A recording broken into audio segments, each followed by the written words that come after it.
ថ្ងៃនេះខ្ញុំចង់និយាយរឿងមួយគឺប្រហែលជាមួយខែមុន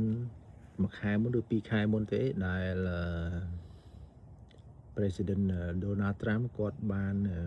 និយាយថាគាត់ថ្លែងហើយគាត់ថាបានចេញច្បាប់ហើយថាអ្នកដែលដាក់ឆ្នោត lottery មកអាមេរិកហ្នឹងណាបងប្អូនដែលដាក់ឆ្នោត lottery មកអាមេរិកហ្នឹងគឺឥឡូវគេលែងទទួលហើយគេលែងទទួលហើយនឹងគេលែងបង្វិលឆ្នោតហ្នឹងហើយគេលែងចាប់ហើយមួយទៀតអ្នកដែលគេផ្អាកបងប្អូនណាគេផ្អាកសិនហ្នឹងហើយគេផ្អាកចាប់ឆ្នោត lottery ដែលមករស់នៅប្រទេសអាមេរិកហ្នឹងសិនណាហើយមួយទៀតអ្នកដែលមករៀននិស្សិតដែលគាត់មករៀនណាដែល4ឆ្នាំបងប្អូនគាត់មករៀនបាន4ឆ្នាំគឺចប់គឺត្រូវទៅមាតុភូមិយើងវិញណាអ្នកណានៅប្រទេសណាទៅប្រទេសនឹងវិញអញ្ចឹងតាត្រាំគាត់ចេញហើយគាត់ថា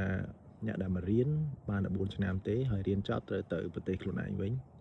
ហើយឆ្នោត lottery ក៏អញ្ចឹងដែរគឺគេផ្អាកសិនហ្នឹងហើយផ្អាកចាប់ផ្អាកបង្វិលបាទហ្នឹងគាត់ឲ្យខ្ញុំដឹងតិចតួចប៉ុណ្ណឹងខ្ញុំចង់ប្រាប់ទៅបងប្អូនបាទអរគុណ